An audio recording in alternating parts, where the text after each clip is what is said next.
Coming up on today's episode of Airborne Unlimited, Draco lives on. Also, President announces the intent to nominate Bill Nelson for NASA lead. And IL-103 GA 4-seater licensed for production in Hungary.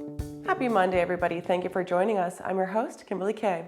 We have a packed episode with the latest news, so let's go ahead and start with, remember that takeoff accident at Reno State Airport in 2019 that put that Draco down, never thought to be seen again until now?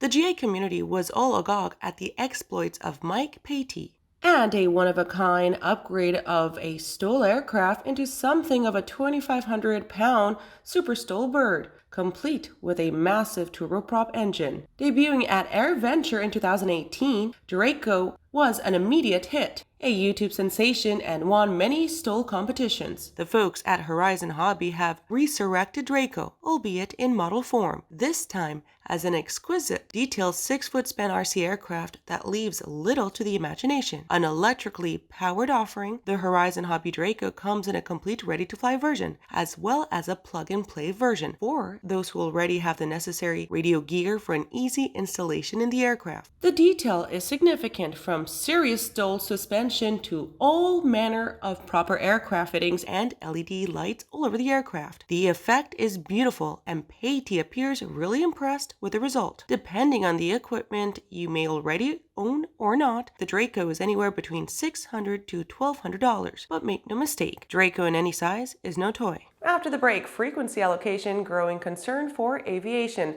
I'll explain after these messages. When adventure is calling, the Borey by Aerovolga is the plane you need to answer the call.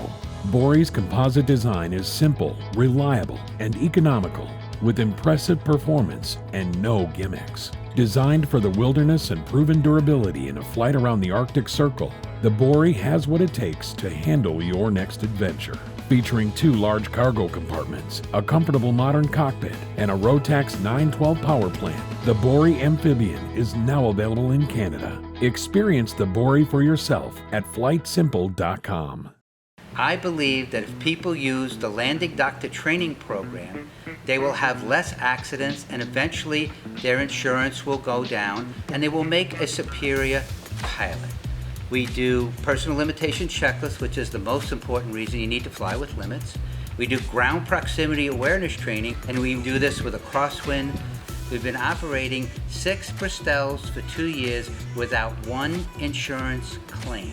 The Landing Doctor program is working, and you're going to hear more about it.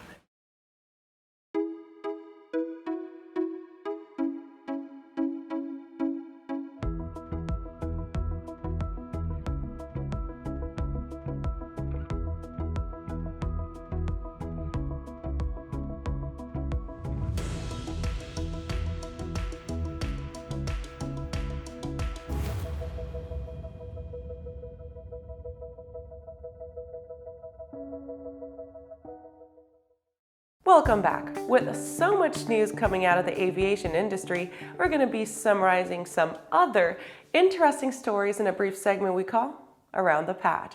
So let's start with, recently GA groups have expressed concerns over jamming of essential GPS signals for the purpose of military exercises. Also, the testing spotlights a growing set of issues surrounding how radio frequency spectrum is controlled to maintain aviation safety, according to EAA's advocacy team. Aero associations last week focused on intentional military jamming of GPS signals as part of training exercises over broad regions of airspace. But aviation groups have also been regularly alarmed by the increasing handover of frequency spectrum to commercial interests, without regard for aviation safety. NASA remembers legendary flight director Glynn Lunney. Legendary NASA flight director, 84-year-old Glynn Lunney, died on Friday, March 19th. Lunney was a flight director for the Apollo 11 moon landing mission and was lead flight director for Apollo 7, the first crewed Apollo flight, and Apollo 10, the dress rehearsal for the first moon landing, in NASA's Mission Control Center in Houston. He led the mission control team credited with the key actions that made it possible to save 3 Apollo 13 astronauts aboard a spacecraft disabled on the way to the moon. AMA tells us that the FAA has experienced a 50% decline in new registrations and renewals for UAS. The total number of registrations fell from more than $1.5 million to $868,000 between December 2020 and March 2021, comprising 500,000 recreational flyers and more than 375,000 commercial registered drones. The FAA attributes this drop to registrations to reaching the end of their 3-year expiration date, though dissatisfaction with the current processes and a number of anti-model aviation decisions may also have an impact on this issue. Sterling Airways earns FAA certification and DOT approval. Sterling Airways has reported that it has received Part 121 certification from the FAA and authorization to resume scheduled passenger service from DOT. The new airline, currently based in Jacksonville, Florida, is led by Chief Executive Officer Wayne Heller, former Chief Operating Officer of Republic Airways, along with several former members of Heller's management team that led Republic's initial growth of 24 to 30 airplanes a year. Well, that does it for today's trip around the patch. Now let's return to the rest of the news. Guess who might be the next NASA administrator?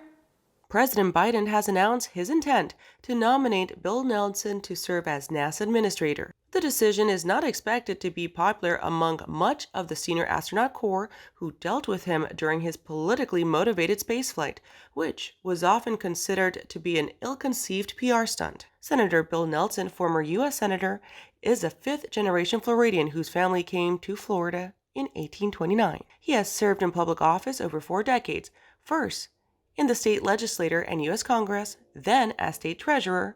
He was elected 3 times to the United States Senate. According to White House Press Info, Nelson chaired the Space Subcommittee in the U.S. House of Representatives for 6 years, and in the Senate was the chairman or ranking member of the Senate Space and Science Subcommittee, and ranking member of the Committee on Commerce, Science, and Transportation. In 1986, he flew on the 24th flight of the Space Shuttle. The mission on Columbia orbited the Earth 98 times during 6 days. Nelson conducted 12 medical experiments, including the first American stress test in space and a cancer research experiment by university researchers. He now serves on the NASA Advisory Council. After these messages, 2 companies working together to modernize the IL-103. More on that after the break.